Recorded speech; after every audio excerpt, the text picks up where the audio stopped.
ঠকে যাওয়া মানুষগুলো সবসময়ই জিতে যায়। আপনি একটা জায়গাতে গেছেন, একটা কাজ করতে শুরু করেছেন, আপনি ওই জায়গা থেকে ঠকে গেছেন, কিন্তু ভয় পেয়ে পিছু পা করেন নাই। আপনি কিন্তু জিতে গেছেন। আপনি যদি ঠকে যেয়ে ভয় পেয়ে যান, তাহলে কিন্তু আপনি হেরে গেলেন। আর যারা মানুষকে ঠকায় তারা তো নিষ্ঠুর।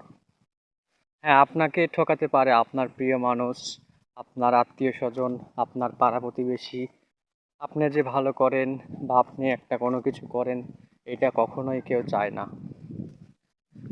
আপনার জীবনে ভালো সময় আসুক, আপনি সমাজে ভালোভাবে প্রতিষ্ঠিত হন, এটা কখনোই কেউ চাবে না। তবে আমি এটা বিশ্বাস করি যে আপনার জীবনে সফলতার জন্য আপনার ঠকে যাওয়া আপনার দরকার। আপনি যতবার জীবনে ঠকে যাবেন, ততবার কিন্তু আপনি সফলতা পাবেন। আর এই সফলতার জন্য শুধু আপনাকে বারবার ঠকে যেতে হবে। পৃথিবীতে যারা বারবার ব্যর্থ হয়েছে, বারবার ঠকে গেছে, এরাই কিন্তু পৃথিবীতে সফল হয়েছে।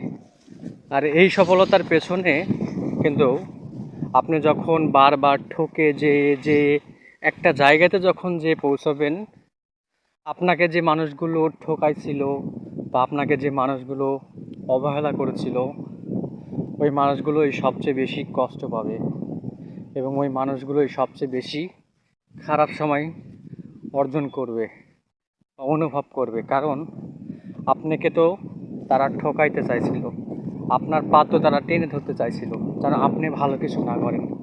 কিন্তু আপনি এই ঠকে যাওয়া থেকে বারবার উঠে দাঁড়ানোর যতবার যে চেষ্টা করেছেন, এই চেষ্টা থেকেই তো আপনি ভালো কিছু করতে পারবেন। আর এইটাই সমাজের বাস্তবতা।